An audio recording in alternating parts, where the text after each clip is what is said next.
மேகங்கள் நடுவே வழி பிறக்கும், பூதங்கள் கடந்து கடந்து போகும், தூதர்கள் கூட்டங்கள் சூழ்ந்து நிற்கும். பறந்திடுவேன் நான் பறந்திடுவேன், பறந்திடுவேன் நான் பறந்திடுவேன். வானத்தில் நடுவானத்தில் இயேசுவின் கைகளில் நான் இருப்பேன். பரமன் இயேசுவின் புன்னகை முகம் என்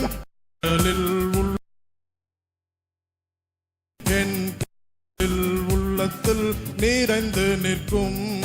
நாற்றிசை நின்றும் கூடிடுவான், நாதனின் இரத்தத்தால் கழுவப்பட்டோர் ஸ்தோத்திர கீதமே தொனித்து நிற்கும். பறந்திடுவேன் நான் பறந்திடுவேன், பறந்திடுவேன் நான் பறந்திடுவேன்.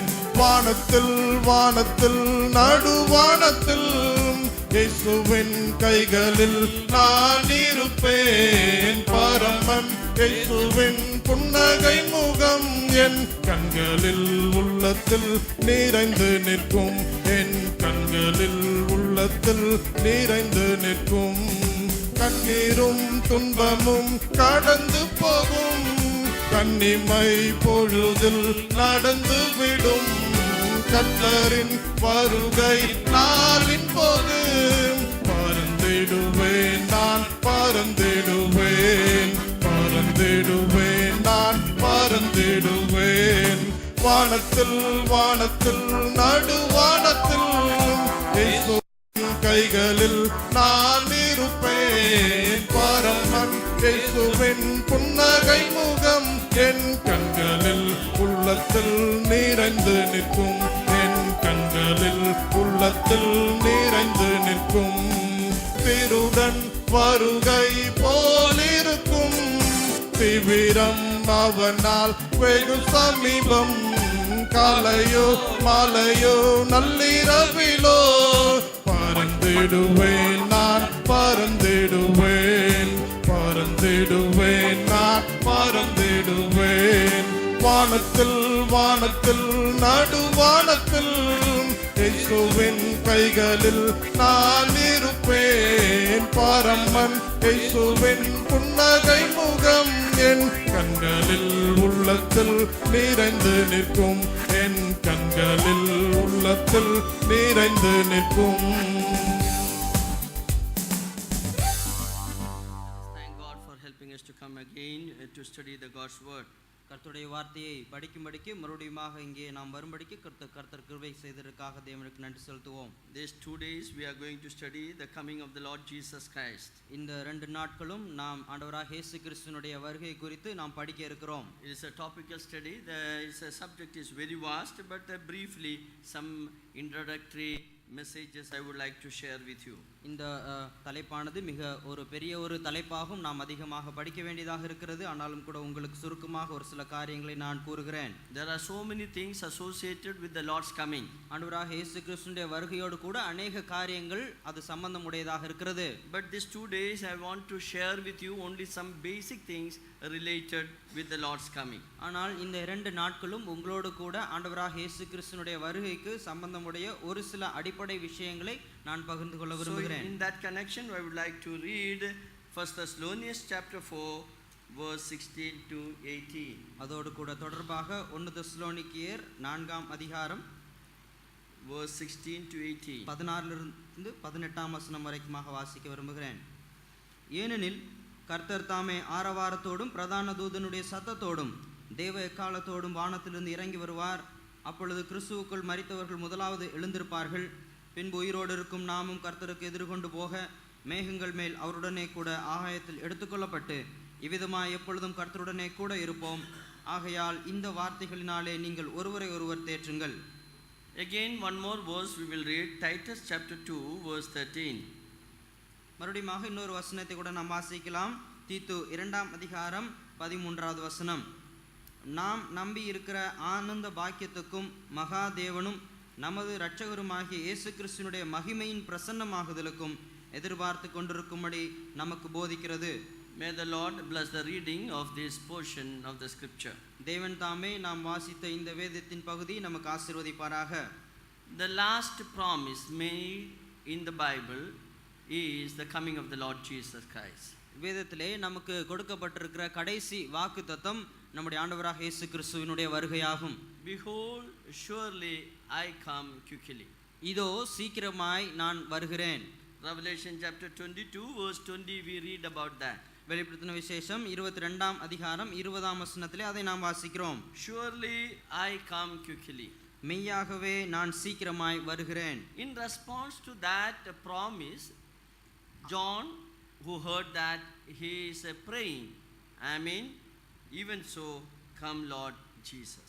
தேவனுடைய அந்த வாக்குத்தத்தத்திற்கு மறுமொழியாக யோவான் அவர் கூறுகிறார், ஆமென், கர்த்தராகிய இயேசுவே வாரும். The last prayer mentioned and the shortest prayer mentioned in the Bible. கடைசி வேதத்திலே குறிப்பிடப்பட்டிருக்கிற கடைசி ஜெபமும் அங்கே கடைசி மிக சுருக்கமான ஜெபமும் அதுதான். In Revelation chapter 22, not only once, it is 3 times Lord is promising that he is coming again. வெளிப்படுத்தின விசேஷம் 22ஆம் அதிகாரத்திலே ஒரு முறை மாத்திரமல்ல, தேவன் 3 முறை தான் சீக்கிரமாக வரப்போகிறேன் என்று அவர் வாக்குத்தத்தம் பண்ணியிருக்கிறார். In verse 7 he says, Behold, I come quickly. 7ஆம் வசனத்திலே நாம் வாசிக்கிறோம், இதோ சீக்கிரமாய் வருகிறேன். Again verse 12 he says, Behold, I come quickly. மறுபடியும் 12ஆம் வசனத்திலே நாம் பார்க்கிறோம், இதோ சீக்கிரமாய் வருகிறேன். So 3 verses, verse 7, verse 12 and verse 20, we see that Lord is repeating, Behold, I come quickly. ஆகவே 3 முறை இந்த அதிகாரத்திலே நம்முடைய ஆண்டவர் மறுபடியும் கூறுகிறார். 7ஆம் வசனம், 12ஆம் வசனம், 20ஆம் வசனம், இதோ சீக்கிரமாய் நான் வருகிறேன். So he is promising to the church that he is coming again. ஆகவே அவர் தம்முடைய சபைக்கு அதை வாக்குத்தத்தம் அவர் செய்கிறார், அவர் மறுபடியும் வருவேன் என்று. And the responsibility of the church that we should pray for his coming. ஆகவே சபையினுடைய பொறுப்பு என்னவெனில், சபையாகிய நாம் அவருடைய வருகைக்காக நாம் ஜெபிக்க வேண்டும். Whenever I read this passage, I remember an incident that happened. எப்பொழுதெல்லாம் இந்த பகுதியை நான் வாசிக்கிறேனோ எனக்கு ஒரு சம்பவம் எனக்கு நினைவிலே வரும். A preacher, he was speaking about the second coming. ஒரு பிரசங்கியார் இரண்டாம் வருகை குறித்து அவர் பிரசங்கித்துக் கொண்டிருந்தார். Probably you might have heard about this story. ஒருவேளை நீங்கள் இந்த கதையை ஏற்கனவே கேள்விப்பட்டிருப்பீர்கள். So he was so excited about the Lord's coming and he was loudly spoke from these verses.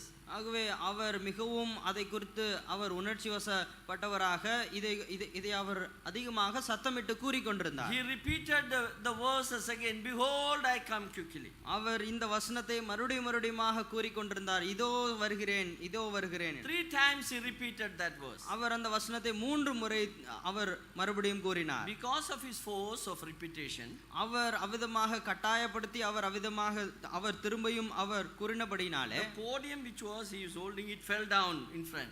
அங்கே அவருக்கு முன்பாக இருந்த இந்த மேடையானது அது அப்படியே கீழே விழுந்தது. That hit on a sister who was sitting there.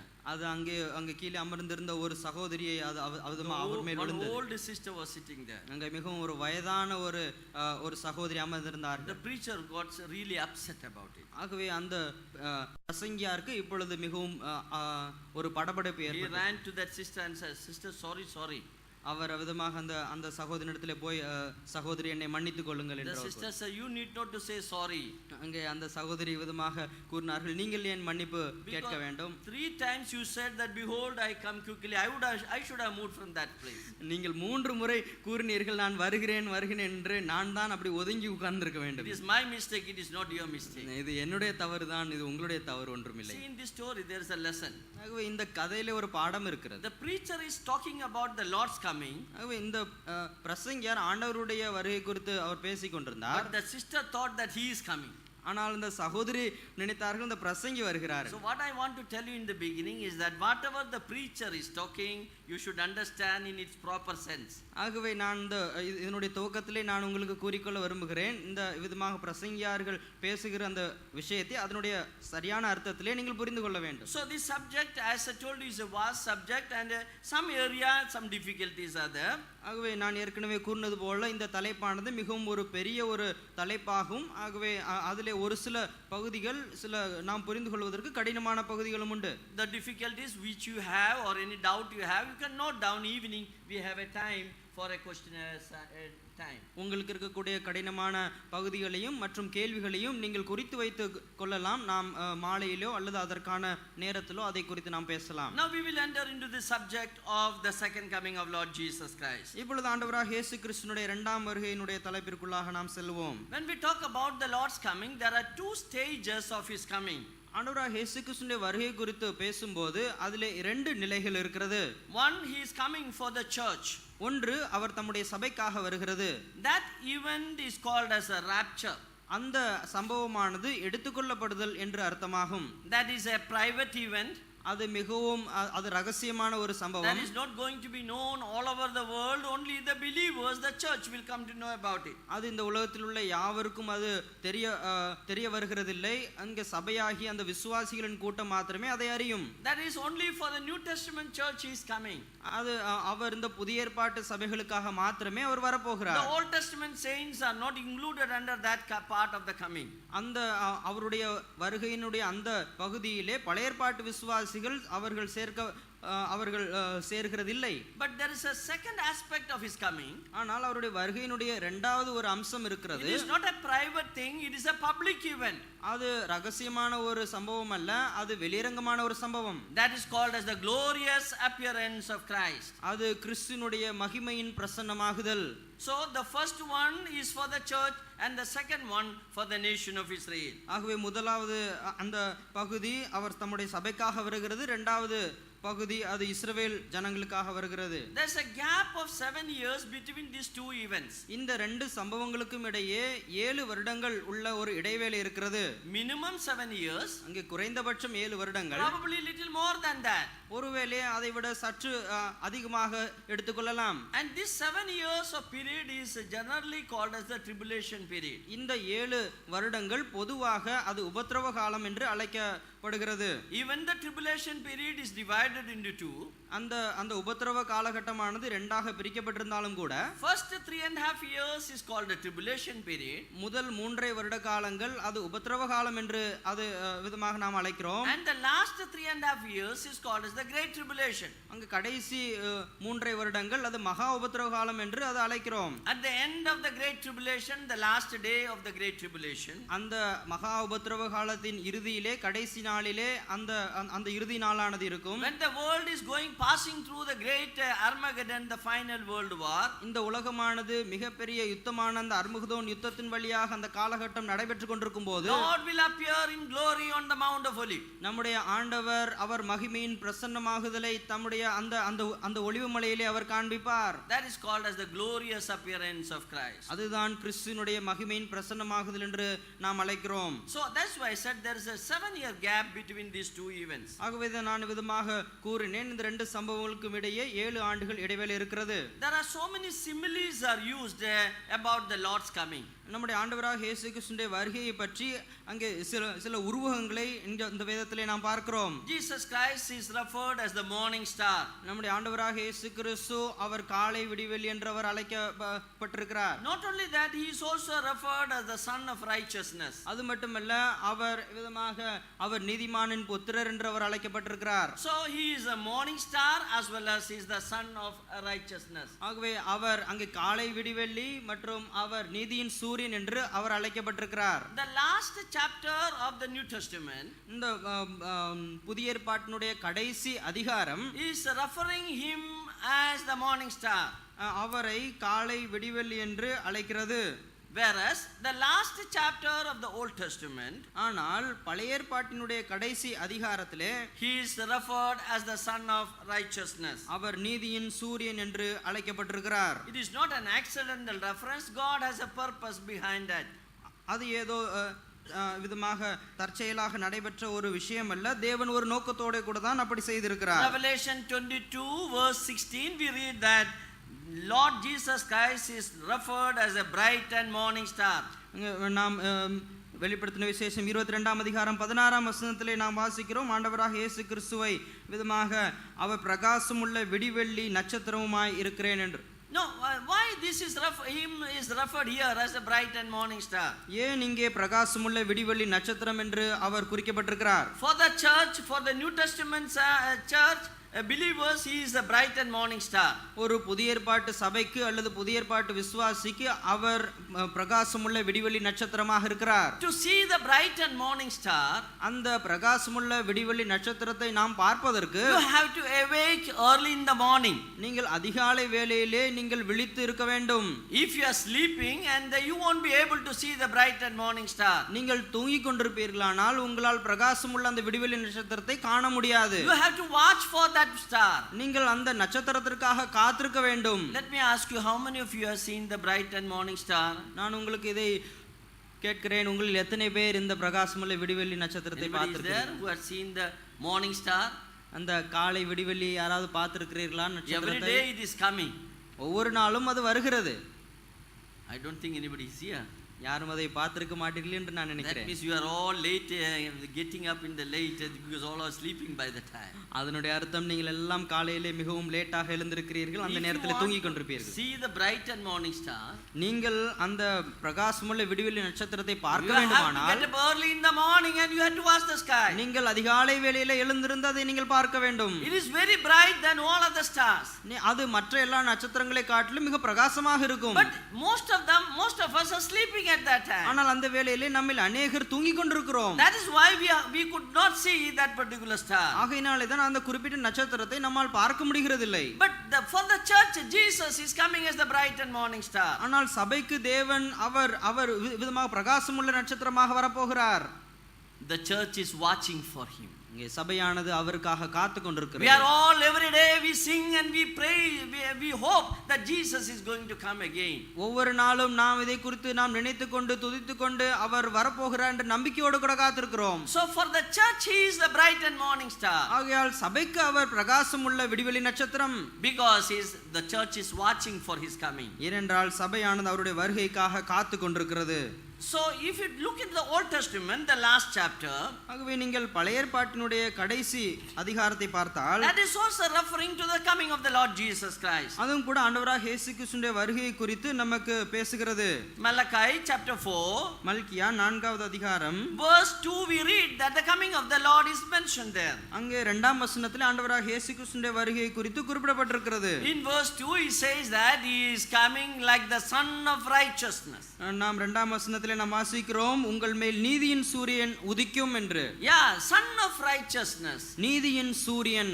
The sun is visible to all. இங்கே இந்த சூரியனானது யாவரும் பார்க்கும் வண்ணமாக இருக்கிறது. Everybody had seen the sun. யாவரும் சூரியனை பார்த்திருக்கிறோம். Except the blind people, all can see the sun. அங்கே பார்வையற்றவர்களை தவிர மற்ற யாவரும் நாம் பார்த்திருக்கிறோம். Is there anyone who had not seen the sun here?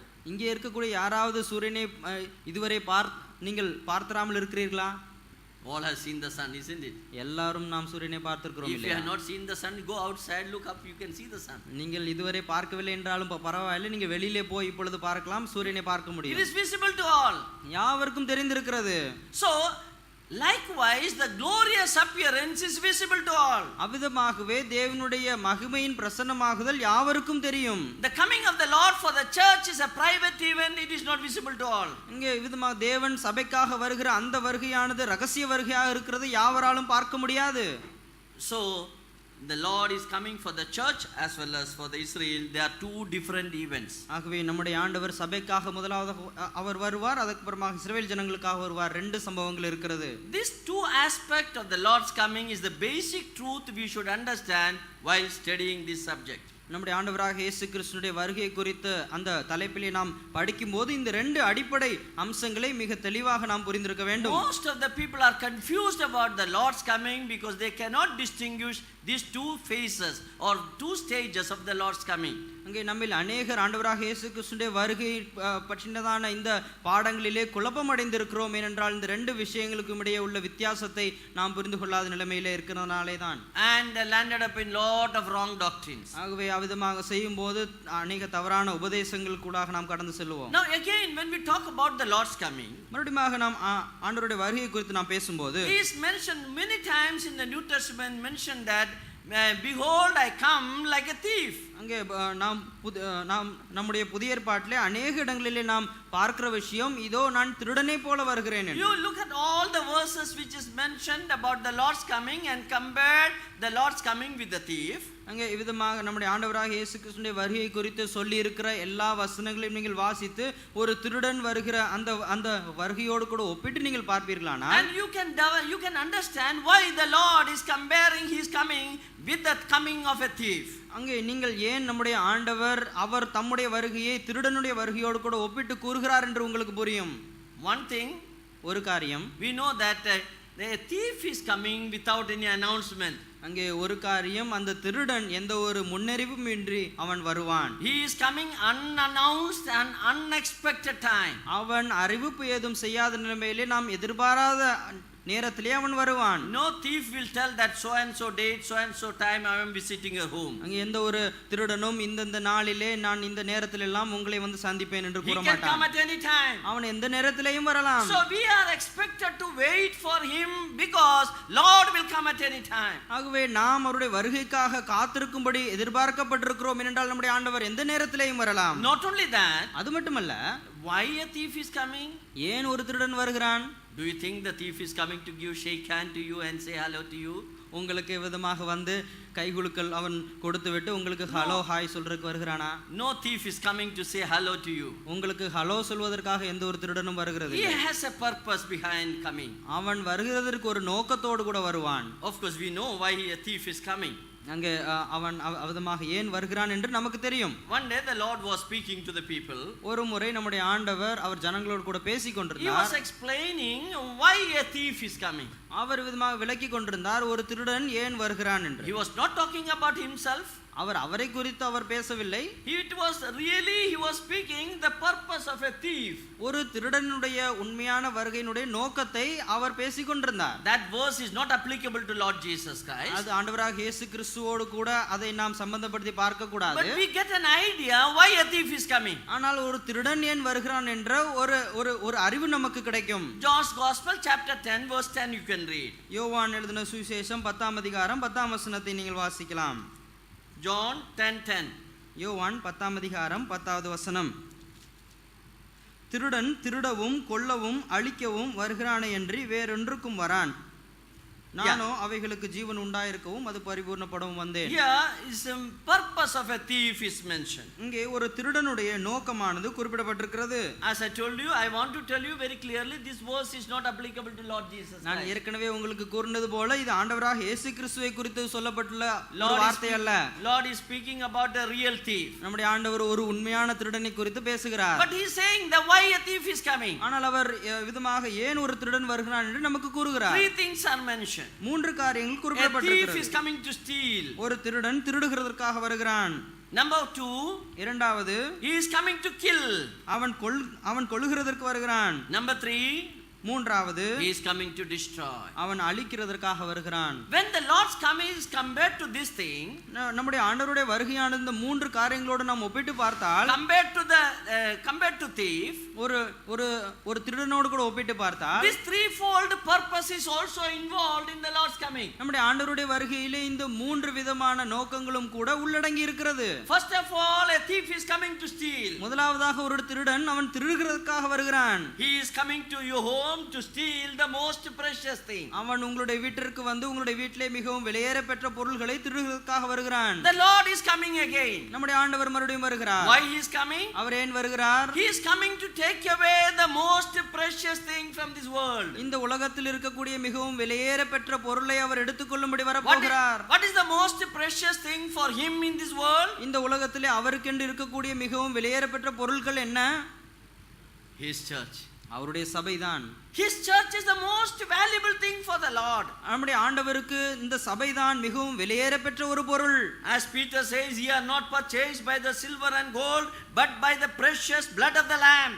பேதுரு கூறுகிறது வண்ணமாக நாமும் கூட விதமாக வெள்ளியினாலும் பொன்னினாலும் மீட்கப்படாமல் வெளியேறப்பட்ட ரத்தத்தினாலே மீட்கப்பட்டிருக்கிறோம். This is the most valuable thing to God, and He wants to take away the church from this world. இந்த உலகத்தில் அவருக்கு இருக்கக்கூடிய மிகவும் வெளியேறப்பட்ட ஒரு பொருள்தான் சபை. ஆகவே சபை எடுத்துக்கொள்ளும்படி அவர் வரப்போகிறார். Have you any time heard that yesterday one thief came to our home? அங்கே எப்பொழுதாவது இதுமாக கேள்விப்பட்டிருக்கிறீர்களா? நேற்று தினத்தில் எங்களுடைய வீட்டுக்கு ஒரு திருடன் வந்தான். And he came there and he took away our dustbin. அங்கே எங்களுடைய வீட்டில் உள்ள குப்பை தொட்டியை எடுத்து போய்விட்டான். Have you ever heard anybody saying like that? எப்பொழுதாவது அப்படி யாராவது சொல்வதை நீங்கள் கேட்டிருக்கிறீர்களா? Because a thief is not coming to take away the dustbin. ஆகவே திருடன் வந்து குப்பை தொட்டியை எடுத்து செல்லும்படிக்கு வரப்போகிறதில்லை. He is coming to take away the most valuable thing. உங்களுடைய வீட்டில் இருக்கக்கூடிய மிகவும் வெளியேறப்பெற்ற காரியத்தை தான் அவன் எடுக்கும்படி வருவான். For the Lord, the most valuable thing is His church. நம்முடைய ஆண்டவருக்கு மிகவும் வெளியேறப்பெற்ற ஒரு பொருள் சபைதான். Yet you should understand there is a difference. ஆனாலும் கூட ஒரு வித்தியாசம் இருக்கிறது, நீங்கள் புரிந்து கொள்ள வேண்டும். There is a difference between the thief and the Lord Jesus Christ. நம்முடைய ஆண்டவருக்கும் அந்த திருடனுக்கும் வித்தியாசம் இருக்கிறது. The difference is this one. அந்த வித்தியாசம் இதுதான். A thief is coming to take away which is not belonging to him. ஆனால் அந்த திருடன் அவனுக்கு சொந்தமில்லாத சில அவன் காரியங்களை எடுத்துக்கொள்ளும்படி வருகிறான். belonging to someone else. அது வேறொருவருக்கு சொந்தமான பொருட்கள். But the Lord Jesus Christ is coming away to take away the thing which belongs to him. ஆனால் நம்முடைய ஆண்டவராக இயேசு கிறிஸ்து அவருக்கு சொந்தமான பொருளை தான் எடுத்துக்கொள்ளும்படி வர போகிறார். The church is belong to him. இந்த சபையானது அவருக்கு சொந்தமானது. So the first thing mentioned about the Lord's coming, that he is coming to take away the church. ஆகவே முதலாவது விஷயம் நம்முடைய ஆண்டவராக இயேசு கிறிஸ்துவின் வருகையின் நோக்கம் அவர் சபை எடுத்துக்கொள்ளும்படி வருகிறார். Now what is the second purpose of a thief? ஒரு திருடனுடைய இரண்டாவது நோக்கம் என்ன? Why a thief is coming? ஒரு திருடன் எதற்கு வருகிறான்? A thief is coming to steal. ஒரு திருடன் திருடுகிறதுக்காக வருகிறான். That is related with the church. அது சபையை குறித்து நமக்கு பேசுகிறது. A thief is coming to kill. ஒரு திருடன் அவன் கொல்லுகிறதற்காக வருகிறான். That is related with the nation of Israel. அது இஸ்ரவேல் தேசத்தை குறித்து நமக்கு பேசுகிறது. Not only that, the third thing, why a thief is coming? அது மட்டுமல்ல, ஒரு திருடன் ஏன் வருகிறான்? மூன்றாவது நோக்கம் ஒன்று இருக்கிறது. அழிக்கவும் வருகிறான். அவன் அழிக்கிறதற்காக வருகிறான். Come to 1 Peter chapter 3. 1 பேதுரு 3ஆம் அதிகாரத்துக்கு வாருங்கள். 2 Peter chapter 3. 2 பேதுரு 3ஆம் அதிகாரம். 2 Peter chapter 3 verse 10. 2 பேதுரு 3ஆம் அதிகாரம் 10ஆம் வசனம். Again there is a reference about the Lord's coming like a thief. மறுபடியும் நம்முடைய ஆண்டவருடைய வருகையை திருடன் வருகிற வண்ணமாக வரும் என்று பார்க்கிறோம். Yeah, verse 10. But the day of the Lord will come as a thief in the night. கர்த்தருடைய நாள் இரவிலே திருடன் வருகிற விதமாக வரும். So the Lord is coming and his day is coming like a thief. நம்முடைய ஆண்டவர் வரப்போகிறார். அந்த நாளானது திருடன் வருகிற விதமாக இருக்கும். What will happen on that day? அந்த நாளிலே என்ன நடக்கும்? In which heaven shall pass away with a noise, and the elements shall melt with a fervent heat, and the earth also and the works that are in it shall be burned up. அப்பொழுது வானங்கள் மடமட என்று அகன்று போம், பூதங்கள் வெந்து உருகி போம், பூமியும் அதிலுள்ள கிரியைகளும் எரிந்து அழிந்து போம். Here we see the Lord is coming to destroy the present heaven and the earth. இங்கே நாம் பார்க்கிற விஷயம், நம்முடைய ஆண்டவர் இப்பொழுது இருக்கக்கூடிய வானத்தையும் பூமியையும் அழிக்கும்படி வரப்போகிறார் என்று. Verse 11 we read, seeing then that all these things shall be dissolved, what manner of person ought ye to be in all holy living and godliness? 11ஆம் வசனத்தில் நாம் இப்படி வாசிக்கிறோம், இப்படி இவைகள் எல்லாம் அழிந்து போகிறபடியால் நீங்கள் எப்படிப்பட்ட பரிசுத்த நடக்கையும் தேவபக்தியும் உள்ளவர்களாய் இருக்க வேண்டும். Yeah, in verse 12, looking for and hasting unto the coming of the day of God, in which the heaven being on fire shall be dissolved, and the elements shall melt with a fervent heat. தேவனுடைய நாள் சீக்கிரமாய் வரும்படிக்கு மிகுந்த ஆவலோடே காத்திருங்கள். அந்த நாளில் வானங்கள் வெந்து அழிந்து பூதங்கள் எரிந்து உருகி போம். So here we see the Lord Jesus Christ, when he comes, the heaven and the earth will be destroyed. ஆகவே இங்கே நாம் பார்க்கக்கூடிய காரியம், நம்முடைய ஆண்டவர் வரும்போது வானமும் பூமியும் அழிந்து போகும். Here it is mentioned that the heaven shall pass away with a great noise. இங்கே நாம் வாசிக்கிற காரியம், வானங்கள் அது மடமடவென்று அகன்று போகும். You know, scientists they say that the universe is created by a big bang. Big bang theory, you might have heard about it. இன்றைக்கு விஞ்ஞானிகள் கூறக்கூடிய விஷயம், இந்த நாம் பார்க்கக்கூடிய இந்த ஆகாய விரிவெல்லாம் அது பிக் பேங் தியரி என்று சொல்லக்கூடிய அந்த கோட்பாட்டின்படி உருவானது என்று கூறுகிறார்கள். But the Bible very clearly says God has created this heaven with his word. ஆனால் வேதம் மிக தெளிவாக கூறுகிறது, தேவன் இந்த வானத்தையும் பூமியும் அவர்தான் படைத்தார் என்று. It is not the big bang. அந்த பிக் பேங் அல்ல. Actually here it is mentioned the heaven and the earth will be destroyed by a big bang. ஆனால் இங்கே நாம் பார்க்கக்கூடிய காரியம், ஒரு பிக் பேங் மூலமாக இந்த வானமும் பூமியும் அது அழிந்து போகும். Yeah, it will pass away with a great noise. அது மிகப்பெரிய சத்தத்தோடு கூட இங்கே நாம் வாசிக்க மடமடவென்று. So big bang is right in destruction of the heaven and earth, not the creation. ஆகவே பிக் பேங் என்று அந்த கோட்பாடானது அது சரிதான், இந்த உலகமும் இந்த வானமும் பூமியும் அழிவதற்கு, ஆனால் அதனுடைய சிருஷ்டிப்புக்கு அல்ல. But you should understand this event will take place. ஆனால் நீங்கள் புரிந்து கொள்ள வேண்டும், இந்த சம்பவம் அது நடைபெறும் எப்பொழுது என்றால் only after 1000 years of rule of our Lord Jesus Christ on this earth. நம்முடைய ஆண்டவராக இயேசு கிறிஸ்து இந்த உலகத்திலே 1000 வருடம் அரசாட்சி செய்ததற்கு பிற்பாடுதான். That means this event of the destruction of the present earth and the heaven will take place only after 1000 years. அதனுடைய அர்த்தம், இந்த வானமும் பூமியும் அழிந்து போகிற இந்த குறிப்பிட்ட சம்பவமானது அவர் இந்த உலகத்தை 1000 வருடம் அரசாட்சி செய்த பிற்பாடு. So from this we understand the coming of the Lord Jesus Christ and the various events is an extended program. It is not limited to a small period. ஆகவே இதிலிருந்து நீங்கள் புரிந்து கொள்ளக்கூடிய விஷயம் என்னவென்றால், நம்முடைய ஆண்டவருடைய வருகையானது மிகவும் ஒரு விஸ்தாரமான ஒரு நிகழ்ச்சியாகும். நாம் விதமாக அதை சுருங்கின நிலைமையிலே நாம் சிந்திக்க கூடாது. First of all is coming for the church. முதலாவதாக நம்முடைய சபைக்காக வருகிறார். A thief is coming to steal. ஒரு திருடன் திருடுவதற்காக வருகிறான். After 7 years he is coming for the nation of Israel. அங்கே 7 வருட ஆண்டுகளுக்கு பிற்பாடு இஸ்ரவேல் தேசத்திற்காக வரப்போகிறார். A thief is coming to kill. ஒரு திருடன் கொல்லுவதற்காக வருகிறான். After 1000 years of rule, millennial kingdom, the heaven and the earth will be destroyed. A thief is coming to destroy. 1000 வருட அரசாட்சிக்கு பிற்பாடு நம்முடைய ஆண்டவர் வரப்போகிறார். அங்கே அவர் அழிக்கிறதற்காக வானத்தையும் பூமியும் அழிக்கும்படி வரப்போகிறார். So we see the rapture is there involved in the Lord's coming. ஆகவே நாம் பார்க்கிறோம், நம்முடைய ஆண்டவருடைய வருகையிலே எடுத்துக்கொள்ளப்படுதலானது இருக்கிறது. And the restoration of the nation of Israel is involved in the Lord's coming. நம்முடைய ஆண்டவருடைய வருகையிலே இஸ்ரவேல் தேசத்தை அவர் மறுபடியும் கூட்டி சேர்க்கிற விஷயம் இருக்கிறது. And the renewal of the present earth and the heaven is included under the Lord's coming. நம்முடைய ஆண்டவருடைய வருகைக்கு உள்ளாக இப்பொழுது இருக்கிற வானமும் பூமியும் புதுப்பிக்கப்படுகிற விஷயம் இருக்கிறது. The rapture is a great event that is going to take place. இப்பொழுது நடைபெற போகிற மிகப்பெரிய ஒரு சம்பவம் எடுத்துக்கொள்ளப்படுதல். The details about the rapture is given in 1 Thessalonians. 1 தெசலோனிக்கேயரிலே அந்த எடுத்துக்கொள்ளப்படுதலுடைய விளக்கம் நாம் பார்க்கிறோம். So throughout the letter to the Thessalonians, Paul is narrating about the rapture and the various doctrine of the rapture. இந்த தெசலோனிக்கேயர் நிருபம் முழுவதுமாக நாம் பார்த்தால், பவுல் அப்போஸ்தலன் தெசலோனிக்கேயருக்கு இந்த எடுத்துக்கொள்ளப்படுதலில் இருக்கக்கூடிய பல்வேறு சம்பவங்களை விளக்கி கூறுகிறார். Whereas 2 Thessalonians, Paul is primarily dealing with the glorious appearance. ஆனால் 2 தெசலோனிக்கேயரிலே நம்முடைய விதமாக இந்த பவுல் அப்போஸ்தலன் விசேஷமாக இந்த நம்முடைய ஆண்டவருடைய மகிமையின் பிரசன்னமாகுதலை குறித்து விளக்குகிறார். You should distinguish between these two. ஆகவே இந்த ரெண்டையும் நீங்கள் வேறுதிரித்து பார்க்க வேண்டும். 1 Thessalonians rapture, முதல் அந்த 1 தெசலோனிக்கேயர் எடுத்துக்கொள்ளப்படுதல். 2 Thessalonians speaks about glorious appearance. 2 தெசலோனிக்கேயரிலே நம்முடைய ஆண்டவருடைய மகிமையின் பிரசன்னமாகுதல். In Titus chapter 2 verse 13 which we have read, நாம் இப்பொழுது வாசித்திருக்கிற தீத்து 2ஆம் அதிகாரம், please read that verse again. So we have both the things are mentioned in one verse. அந்த இடத்திலே நாம் அதை வாசிக்கலாம். அதிலே 2 விஷயமும் அங்கே நாம் குறிப்பிடப்பட்டிருக்கிறது. Verse 13, 13ஆம் வசனம், நாம் நம்பி இருக்கிற ஆனந்த பாக்கியத்துக்கும் மகாதேவனும் நமது இரட்சகருமாகிய இயேசு கிறிஸ்துவினுடைய மகிமையின் பிரசன்னமாகுதலுக்கும் எதிர்பார்த்து கொண்டிருக்கும்படி நமக்கு போதிக்கிறது. Yeah, looking for that blessed hope. அந்த ஆனந்த பாக்கியத்துக்கு நாம் அதற்கு நாம் எதிர்பார்த்து கொண்டிருக்கிறோம். The church is looking for that blessed hope. இந்த சபையானது அந்த ஆனந்த பாக்கியத்தை நோக்கி எதிர்பார்த்து கொண்டிருக்கிறது. The coming of the Lord Jesus Jesus Christ is the blessed hope of the church. நம்முடைய ஆண்டவராக இயேசு கிறிஸ்துவினுடைய வருகையானது சபைக்கு ஒரு ஆனந்த பாக்கியம்.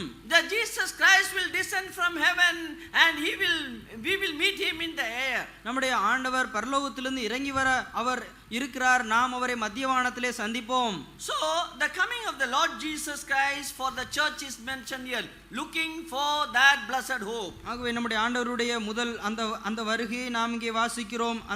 அந்த ஆனந்த பாக்கியத்திற்கு நாம் அதை எதிர்பார்த்து கொண்டிருக்கிறோம் என்று. The second portion of that verse, அந்த வசனத்தினுடைய இரண்டாவது பகுதி says, and the glorious appearing of the great God and our Savior Jesus Christ. நம்முடைய மகாதேவனும் நமது இரட்சகருமாகிய இயேசு கிறிஸ்துவினுடைய மகிமையின் பிரசன்னமாகுதல். So we see the two aspects of the Lord's coming. ஆகவே நம்முடைய ஆண்டவருடைய வருகையினுடைய ரெண்டு அம்சங்களை பார்க்கிறோம். For the church it is a blessed hope. ஒரு சபைக்கு இது அதனுடைய ஆனந்த பாக்கியம். After 7 years, 7 ஆண்டுகளுக்கு he பிற்பாடு is coming on the Mount of Olives, and that is the glorious appearing of the Christ. அவர் ஒலிவமலையின் மேலே வரப்போகிறார். அது நம்முடைய சபைக்காக மகிமையின் பிரசன்னமாகுதலை அது குறிக்கிறது. So these distinctions are very clear everywhere. ஆகவே இந்த பிரிவினையானது எல்லா இடங்களிலேயும் மிக தெளிவாக நாம் இதை வாசிக்கிறோம். The word rapture is not found in the New Testament. இந்த எடுத்துக்கொள்ளப்படுதல் என்கிற வார்த்தையானது புதிய ஏற்பாட்டில் இருக்கக்கூடிய வார்த்தை அல்ல. It's a theological technical term. அது ஒரு விதமாக ஒரு தியாலஜி சம்பந்தமான ஒரு வார்த்தை. In 1 Thessalonians chapter 4 verse 16, 1 தெசலோனிக்கேயர் 4ஆம் அதிகாரம் 16வது வசனம், there it is mentioned, ye shall be caught up. அங்கே நாம் வாசிக்கிறோம், நீங்கள் Caught up. நீங்கள் அவரோடு கூட எடுத்துக்கொள்ளப்படுவீர்கள். Yeah, the word caught up in the Latin, the word is known as rapture.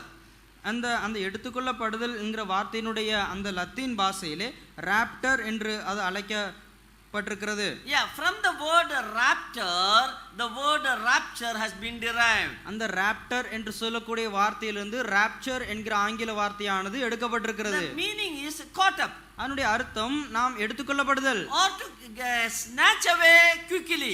அல்லது நாம் சீக்கிரத்திலே நாம் பறித்துக்கொண்டு செல்லப்படுவது போல. So the church will be caught up or taken away, snatch away speedily. இந்த சபையானது அது விதமாக சடிதியிலே அது எடுத்துக்கொள்ளப்படும். It is very interesting if you study that word in detail. அந்த வார்த்தையை நீங்கள் மிகவும் தெளிவாக நீங்கள் படித்து பார்த்தால் மிகவும் சுவாரஸ்யமாக இருக்கும். We can get a different shades of meaning for that word caught up. அந்த எடுத்துக்கொள்ளப்படுதல்ங்கிற வார்த்தைக்கு அதிகமான ஒரு நீங்கள் அதை பல்வேறு கோணங்களிலே உங்களால் சிந்திக்க முடியும். Some of the references I have given, which there's no time to explain because we have to go to other topics. அதிலே ஒரு சில வசனங்களை நான் இங்கே குறித்து வைத்திருக்கிறேன். அதை நாம் இப்பொழுது பார்க்க போகிறதில்லை, நமக்கு காலம் குறைவாக இருக்கிறது. All these verses, the same word, the Greek word is used and it has a various shades of meaning. இந்த எல்லா வசனங்களிலேயும் அந்த எபிரேய பதமானது அது உபயோகப்படுத்தப்பட்டிருக்கிறது. அதற்கு பல்வேறு கோணங்களிலே அர்த்தங்கள் இருக்கிறது. That gives enlightens us about the Lord's coming. ஆகவே இது நமக்கு நம்முடைய ஆண்டவருடைய வருகையை குறித்ததான பல்வேறு அம்சங்களை நமக்கு விளக்குகிறது. First of all, he is coming to rob, to steal, that is to take away the precious church. முதலாவதாக அவர் அவதமாக திருடுவதற்காக அவர் வரப்போகிறார், தம்முடைய விலையேறப்பெற்ற சபையை எடுத்துக்கொள்ளும்படி. He is coming to take away us to a new place, to a heavenly place. அவர் நம்மை புதிய ஒரு ஸ்தலத்திற்கு, பரலோக ஸ்தலத்திற்கு எடுத்துக்கொள்ளும்படி வரப்போகிறார். And that event is going to happen very fast, speedily takes place. அந்த சம்பவமானது மிக நடைபெறும், மிக வேகத்திலே அது நடைபெறும்.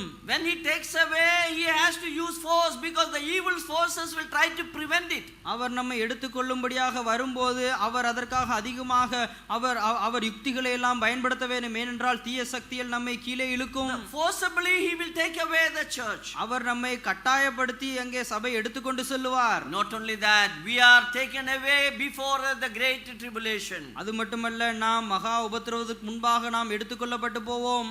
1 Thessalonians chapter 1 verse 10, please read there. We see that the God, Lord Jesus Christ, coming from heaven to redeem us from the wrath to come. 1 தெசலோனிக்கேயர் முதல் அதிகாரம் 10ஆம் வசனத்திலே இதை நாம் வாசித்து பார்க்கலாம். அதை நாம் வாசிக்கலாம். அவர் மரித்தோரிலிருந்து மரித்தோரிலிருந்து எழும்பினவரும் இனிவரும் கோபாக்கினை என்று நம்மை நீங்களாக்கி ரட்சிக்கிறவருமாயிருக்கிற அவருடைய குமாரனாகிய இயேசு பரலோகத்திலிருந்து வருவதை நீங்கள் எதிர்பார்த்து கொண்டிருக்கிறதை அறிவிக்கிறார். Jesus is coming from heaven to take away before the wrath comes. இயேசு கிறிஸ்து பரலோகத்திலிருந்து வருகிறார் எதற்காக என்றால் நம்மை கோபாக்கினையிலிருந்து ரட்சிக்கும்படிக்கு. Who delivered us from the wrath to come. இனிவரும் கோபாக்கினையினின்று நம்மை நீங்களாக்கி ரட்சிக்கும்படிக்கு. This verse very clearly says that church cannot or will not pass through the tribulation period. இந்த வசனம் மிக தெளிவாக நமக்கு கூறுகிற விஷயம், இந்த சபையானது ஒருபோதும் அந்த அந்த அந்த உபத்திரவ காலத்திலே அது வசிக்காத இந்த உலகத்திலே. Before the tribulation the church will be taken away. அந்த உபத்திரவத்திற்கு முன்பாகவே சபையானது எடுத்துக்கொள்ளப்படும். Again there are so many theological views and some churches they hold a different view about this one. மறுபடியும் இதை இந்த குறிப்பிட்ட சம்பவத்தை பற்றி அநேக விதமான யோசனைகளும் உபதேசங்களும் அநேக சபைகள் அவர்கள் கூறுவதுண்டு. I don't want to elaborate that various teachings on this subject. இந்த குறிப்பிட்ட தலைப்பை பற்றியான பல்வேறு பாடங்களை நான் உங்களுக்கு போதிக்கும்படி இப்பொழுது விரும்பவில்லை. It will take a lot of time. அது அதிகமான நேரம் எடுக்கும். Mainly there are 4 views only, you just note down that. குறிப்பாக இதை பற்றிதான 4 சிந்தனைகள் இருக்கிறது. அதை மாத்திரம் நீங்கள் குறித்து வைத்துக் கொள்ளலாம். One view says the partial rapture, the whole church will not be taken away. ஒரு உபதேசம் விதமாக இந்த முழு சபையும் எடுத்துக்கொள்ளப்படாது, அதிலே அங்கே குறிப்பிட்ட சிலர் மாத்திரமே அவர்கள் எடுத்துக்கொள்ளப்படுவார்கள். Only those who live a holy life they will be taken away. பரிசுத்த வாழ்க்கை வாழுகிறவர்கள் மாத்திரமே அவர்கள் எடுத்துக்கொள்ளப்படுவார்கள் என்று. Others will be left out. மற்றவர்கள் அவர்கள் இங்கே விட்டுவிடப்படுவார்கள். I don't know which part of the church will take away, whether a hand or leg or something, I don't know which part. அங்கே சபையினுடைய எந்த பகுதி தேவன் எடுத்துக்கொள்வார் என்று எனக்கு புரியவில்லை. அதனுடைய கையா காலா என்று. Church is the body has to be taken together, not by part. இங்கே சபையானது ஒரு சரீரமாக இருக்கிறது. சரீரம் முழுவதுமாக தான் நம்முடைய ஆண்டவர் எடுத்துக்கொள்ள வேண்டும். அதை அங்கங்கமாக தேவன் எடுக்க முடியாது. That is absolutely a wrong teaching. அது முற்றிலுமாக தவறான உபதேசம். Some people they go to an extent that only those who are anointed by the Holy Spirit and speaks in tongue they will be taken, others will be left out. சிலர் விதமாக கூறுவதுண்டு, பரிசுத்த ஆவியினால் அபிஷேகம் பண்ணப்பட்டு அந்நிய பாஷைகளை பேசுகிறவர்கள் மாத்திரமே நம்முடைய ஆண்டவர் எடுத்துக்கொள்வார், மற்றவர்கள் இங்கே விட்டு விடுவார். And sometimes they will dare to tell that brethren people will left out and we only will be taken away. சிலர் விதமாக கூறுவதுண்டு, பிரதரன் சபைக்காரர்களை தேவன் விட்டு விடுவார், அங்கே மற்றவர்களை மாத்திரமே எடுத்துக்கொள்வார். When such type of people come to you, what answer you will have? அப்பேற்பட்ட ஜனங்கள் உங்களிடத்திலே வரும்போது உங்களுக்கு என்ன விதமான பதில் இருக்கிறது? At least one verse you keep it ready to fight to answer them. குறைந்தபட்சம் உங்களிடத்தில் ஒரு வசனமாவது நீங்கள் காண்பிக்க வேண்டும் அவர்களுக்கு பதிலை கூறும் வண்ணமாக. Chapter 15 1 கொரிந்தியர் 15ஆம் அதிகாரம் and verse 51 and 52. 51ஆம் வசனம் 52வது வசனம். இதோ ஒரு ரகசியத்தை உங்களுக்கு அறிவிக்கிறேன், நாம் எல்லாரும் நித்திரை அடைவதில்லை, ஆகிலும் கடைசி காலம் தொனிக்கும் போது ஒரு நிமிஷத்திலே ஒரு இமை பொழுதிலே நாம் எல்லாரும் மறுரூபமாக்கப்படுவோம். நாம் எல்லாரும் that but we shall all be changed. நாம் எல்லாரும் மறுரூபமாக்கப்படுவோம். To whom he is talking?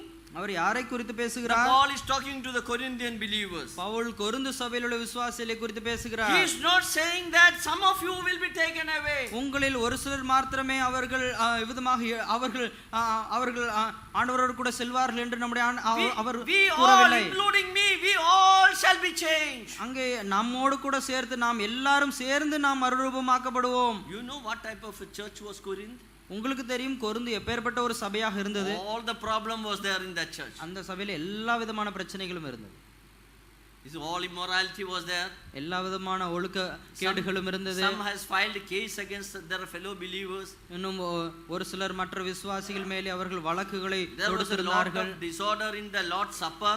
அங்கே நம்முடைய விதமாக கர்த்தருடைய பந்தியிலே அதிகமாக ஒழுங்கற்ற தன்மைகள். A church with a lot of problem. ஒரு எல்லா பிரச்சனைகளும் இருந்த ஒரு சபை. But to that church he is telling that we all shall be changed. ஆனால் அந்த சபைக்கு அவர் கூறுகிற விஷயம், நாம் யாவரும் மறுரூபமாக்கப்படுவோம். If Corinth church all will be taken away, don't worry, party assembly all will be taken away. Corinth சபையார் யாவரும் எடுத்துக்கொள்ளப்படுவார்களே, ஆனால் நீங்கள் ஒருபோதும் கவலைப்பட வேண்டியதில்லை, பாடி சபையார் நிச்சயமாகவே எடுத்துக்கொள்ளப்படுவார்கள். So this partial theory is absolutely wrong. ஆகவே இந்த அங்கே ஒரு பகுதி மாத்திரமே எடுத்துக்கொள்ளப்படுதல் என்கிற அந்த போதனையானது முற்றிலுமாக தவறானது. We are not saved by our work, we are saved by the grace of God. நாம் கிரியைகளினாலே ரட்சிக்கப்படவில்லை, நாம் தேவனுடைய கிருபையினாலே ரட்சிக்கப்பட்டிருக்கிறோம். So when the Lord comes, all will be taken ஆகவே away. நம்முடைய ஆண்டவர் வரும்போது யாவரும் எடுத்துக்கொள்ளப்பட்டு போவோம்.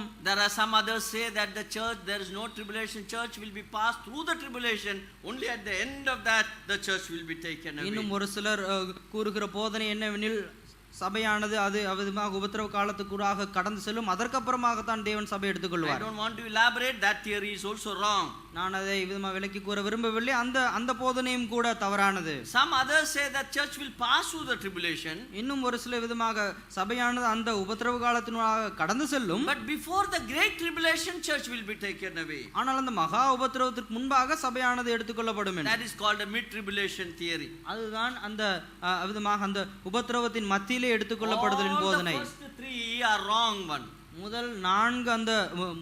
முதல் மூன்று போதனைகளும் அது தவறான போதனைகள். Lot of things has to be explained on that. I am not going to explain now. அதை குறித்து அதிகமான விளக்கங்கள் தேவைப்படுகிறது, ஆனால் இப்பொழுது நான் அதை விளக்க போவதில்லை. The last one, the pre-tribulation, before the tribulation comes, the church will be taken away. இதிலே கடைசி போதனை விதமாக அந்த உபத்திரவத்திற்கு முன்பாக எடுத்துக்கொள்ளப்படுதல் அதுதான் நடைபெற இருக்கிறது. That is the right teaching of the God's word. அதுதான் கர்த்தருடைய வார்த்தையின்படியான போதனை. As I told you, the First Thessalonians speaks about the blessed hope or the coming of the Lord for the church. நான் ஏற்கனவே கூறினேன் உங்களுக்கு, 1 தெசலோனிக்கே நம்முடைய ஆண்டவருடைய அந்த ரகசிய வருகை குறித்து, அவர் தம்முடைய சபைக்காக வருகிறதை குறித்து பேசுகிறது. Every chapter is ending with the Lord's coming. ஒவ்வொரு அதிகாரமும் ஆண்டவருடைய வருகை குறித்து நமக்கு பேசுகிறது. Those who are interested, you can refer. I am not going to explain that because there is no time. I have only 10 minutes more. உங்களுக்கு விருப்பம் இருக்குமே ஆனால் அதை நீங்கள் குறித்து வைத்துக் கொள்ளலாம், எனக்கு அதை விளக்குவதற்கு நேரமில்லை. I would like to draw your attention to the chapter 4 of 1 Thessalonians. 1 தெசலோனிக்கேயர் 4ஆம் அதிகாரத்திற்கு உங்களுடைய கவனத்தை திருப்ப விரும்புகிறேன். And briefly I will narrate and I will continue in the next section, the remaining portion. நான் மிக சுருக்கமாக சிலவற்றை கூறிவிட்டு அடுத்த செய்தியிலே மற்றவற்றை நான் தொடர விரும்புகிறேன். Look at the 1 Thessalonians chapter 4 verse 16 to 18. 1 தெசலோனிக்கேயர் 4ஆம் அதிகாரம் 16ஆம் வசனத்திலிருந்து 18ஆம் வசனம் வரைக்குமாக பாருங்கள். This is the passage that speaks about the rapture. இதுதான் எடுத்துக்கொள்ளப்படுதலை குறித்து பேசுகிற வசனங்கள். Jesus Christ is coming again. இயேசு கிறிஸ்து மறுபடியும் வருகிறார். For the Lord himself shall descend from heaven with a shout. ஏனெனில் கர்த்தர் தாமே ஆரவாரத்தோடும். Number 2, with the voice of the archangel. இரண்டாவது பிரதான தூதனுடைய சத்தத்தோடும். Number 3, with the trump of God. 3 தேவ எக்காளத்தோடும். And the dead in Christ shall rise first. அப்பொழுது கிறிஸ்துவுக்குள் மரித்தவர்கள் முதலாவது எழுந்திருப்பார்கள். So various events are associated with the Lord's coming. நம்முடைய ஆண்டவருடைய வருகையோடு கூட अनेक சம்பவங்கள் அது ஒன்று சேர்ந்து நடைபெறுகிறது. Here the Paul says that you need not to worry about those who are dead. நீங்கள் மரித்தவர்களை குறித்து நீங்கள் கவலைப்பட வேண்டியதில்லை என்று இங்கே பவுல் கூறுகிறார். One day we will meet our dear ones who departed us. ஒரு நாளிலே நம்மை விட்டு பிரிந்து போன நமக்கு அருமையானவர்களை நாம் சந்திக்க இருக்கிறோம். He wanted to comfort the believers with these words. இந்த வார்த்தைகளினாலே விசுவாசிகளை தேற்றும்படிக்கு அவர் விரும்புகிறார். He says the Lord shall descend, Lord himself shall descend from heaven. அவர் கூறுகிறார் நம்முடைய கர்த்தர் தாமே அவர் பரலோகத்திலிருந்து இறங்கி வருவார். Lord could have sent an angel here, isn't it? நம்முடைய கர்த்தர் தம்முடைய தூதனை அனுப்பி இருக்கலாம் He can இல்லையா? call Gabriel, come here and collect all the church members and bring here. காபிரியேலே இங்கே வா, எல்லா சபையாரையும் அழைத்து கொண்டு வா என்று அவர் அனுப்பி இருக்கலாம். Easily that could have been possible. அதை எளிமையாக அவர் செய்திருக்கலாம். But Lord is not doing that. ஆனால் அதை அவர் அப்படி செய்யவில்லை. Here it says that he himself will descend. இங்கே நாம் பார்க்கிறோம் அவர் தாமே வரப்போகிறார். Because he himself will descend, so much he loves the church. அவர் தாமே இறங்கி வருகிறார் என்று சொன்னால் அவர் சபையை அவ்வளவாக நேசிக்கிறார். You know the prodigal son, he went away from the father's house. உங்களுக்கு தெரியும் அந்த கெட்ட குமாரன் தன்னுடைய தகப்பன் வீட்டிலிருந்து தூரமாக போனான். The father saw him coming back. அந்த தகப்பனார் அவன் வருகிறதை தூரத்திலே காண்கிறார். He saw him from far. அவர் தூரத்திலே நின்று காண்கிறார். What the father did?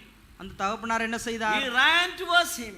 அவனுக்கு நேராக ஓடி போகிறார். And hugged him and embraced him. அவனை கட்டி தழுவி அவர் அணைக்கிறார். And why he did that? ஏன் அவர் அப்படி செய்கிறார்? Because he loved him very much. ஏனென்றால் அவனை அதிகமாக நேசிக்கிறார். Suppose a guest is coming whom we love very much. ஒருவேளை நாம் மிகவும் நேசிக்கிற ஒரு விருந்தினர் அவர்கள் வந்தால் we used to run to him because we love them. நாம் அவனுக்கு நேராக ஓடி நாம் செய்கிறோம் ஏனென்றால் நாம் அதிகமாக நேசிக்கிறோம். Same thing is happening here. அதே காரியம் இங்கே நடைபெறுகிறது. Jesus is coming again. இயேசு அவர் மறுபடியும் வருகிறார். And he himself is coming. அவர் தாமே வருகிறார். The three things are mentioned there in that connection.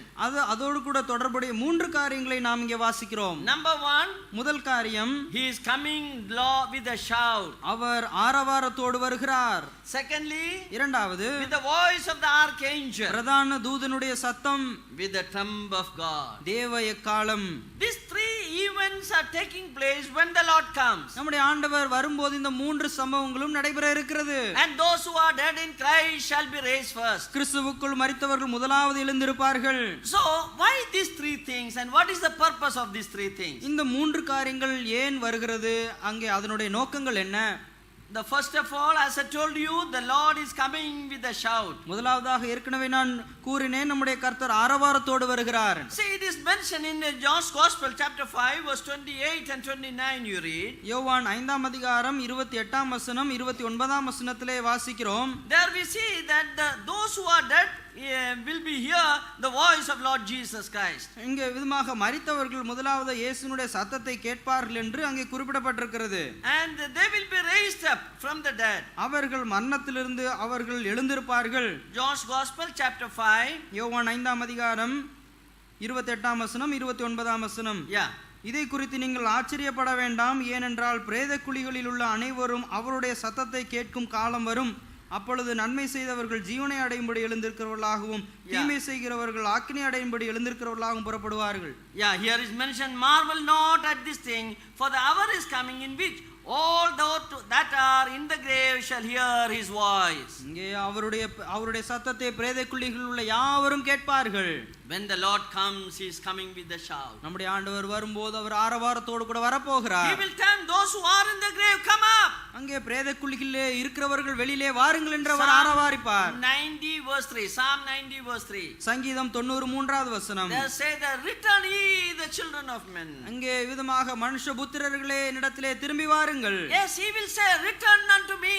என்னிடத்திலே திரும்பி வாருங்கள் என்று அவர் கூறுவார். He will call those who are dead. இங்கே மரித்தவர்களை அவர் அழைப்பார். So those who are in the grave shall hear his voice. பிரேத குழிகளிலே இருக்கிற அனைவரும் அவருடைய சத்தத்தை கேட்பார்கள். They will be coming with a resurrected body. அவர்கள் தங்களுடைய உயிர்த்தெழுந்த சரீரத்தோடு கூட எழுந்திருப்பார்கள். Lord Jesus Christ coming with a shout. நம்முடைய ஆண்டவர் ஆரவாரத்தோடு கூட வரப்போகிறார். When he was standing near the grave of Lazarus, அவர் லாசருடைய கல்லறைக்கு அருகிலே நின்று கொண்டிருந்த போது what he said? அவர் என்ன கூறினார்? Lazarus, come out. லாசருவே வெளியே வா. The Lazarus come out. லாசரு வெளியிலே வந்தான். As somebody said, if you would not have used the word Lazarus, the all dead would have come out. சிலர் விதமாக கூறுவதுண்டு, அவர் லாசருவே வெளியே வா என்று அவர் கூறாதிருந்தால் அங்கே யாவரும் அந்த நேரத்திலே வெளியிலே வந்திருப்பார். Here we see when he is coming here, he is calling all those who are dead in Christ. அவர் மறுபடியும் வரும்போது இங்கே நாம் வாசிக்கிறோம், அவருக்குள் கிறிஸ்துவுக்குள் மரித்தவர்கள் யாவரும் எழுந்திருப்பார்கள் என்று. Why with a loud voice he said Lazarus come out, it is mentioned with a loud voice.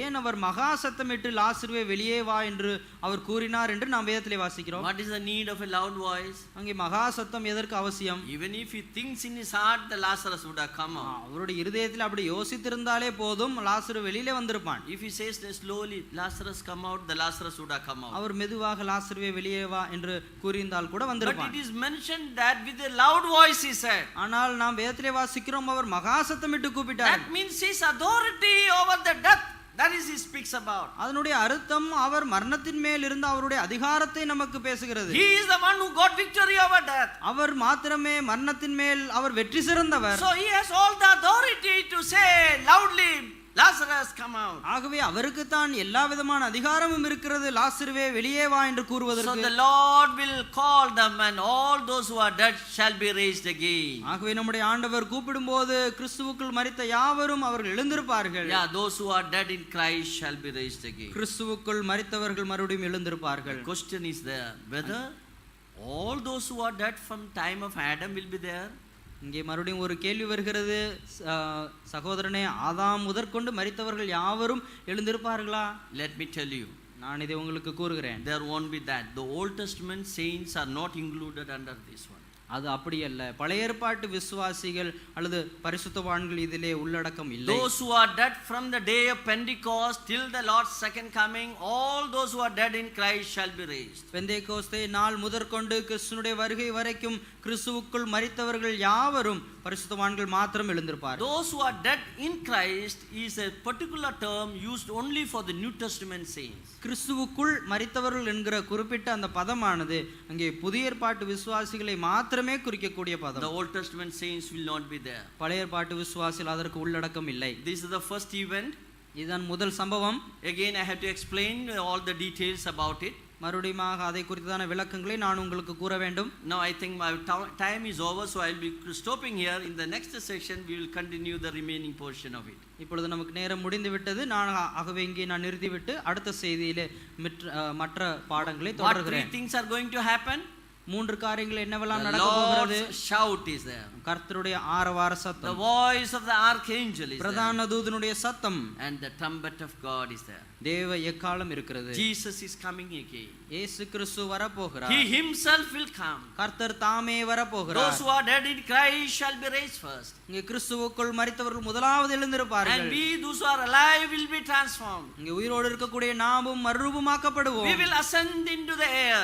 நாம் மத்தியவானத்திலே எடுத்துக்கொள்ளப்படுவோம். The brother is saying Madhyavanam. Let me tell you, there's a usage. We use it normally, even I use it. But let me tell you, in the Bible there is no reference of the mid-air. அங்கே வேதத்திலே மத்தியவானம் என்று எந்த இடத்திலேயும் அங்கே இல்லை. We will meet him in the air. நாம் ஆகாயத்திலே நாம் அவரை நாம் சந்திப்போம். Because when the Lord comes down, என்றால் நம்முடைய ஆண்டவர் இறங்கி வரும்போது we are going up. நாம் மேலே போகிறோம். We have an imagination somewhere in the mid-air we will meet. அங்கே நமக்கு ஒரு கற்பனை இருக்கிறது, அந்த மத்தியிலே ஏதோ ஒரு இடத்திலே அவரை சந்திப்போம். But that's how we are frequently uses that word. ஆகவே தான் நாம் விதமாக பழக்கத்திலே அந்த வார்த்தையை பயன்படுத்துகிறோம். There's no harm, but that we should understand, but such a phrase is not there in the Bible. ஆனால் அதிலே எந்த ஒரு தவறும் இல்லை. ஆனால் அப்பேற்பட்ட வார்த்தை வேதாகமத்திலே இல்லை என்பதை நாம் புரிந்து கொள்ள வேண்டும். We will meet him in the air. நாம் ஆகாயத்திலே அவரை சந்திப்போம். And where we are going to meet? நாம் அவரை எங்கே சந்திக்க What are போகிறோம்? our experiences? நம்முடைய அனுபவங்கள் என்ன? And what he is going to give us? அவர் நமக்கு என்ன கொடுக்க போகிறார்? All these things we are going to study this day, and definitely prayerfully come next session we will continue our study. இன்றைக்கு இந்த எல்லா விஷயங்களையும் நாம் பார்க்க இருக்கிறோம். நீங்கள் ஜெபத்தோடு கூட நீங்கள் வாருங்கள், இந்த எல்லா விஷயத்தையும் கற்றுக்கொள்ளலாம். Lord is going to come as a thief. நம்முடைய ஆண்டவர் திருடனை போல வரப்போகிறார். Without any announcement, எந்த ஒரு அறிவிப்புமின்றி, at the unexpected time. எதிர்பாராத நிலைமையில Let us wait for the Lord's coming. நம்முடைய ஆண்டவருடைய வருகைக்கு காத்திருப்போம்.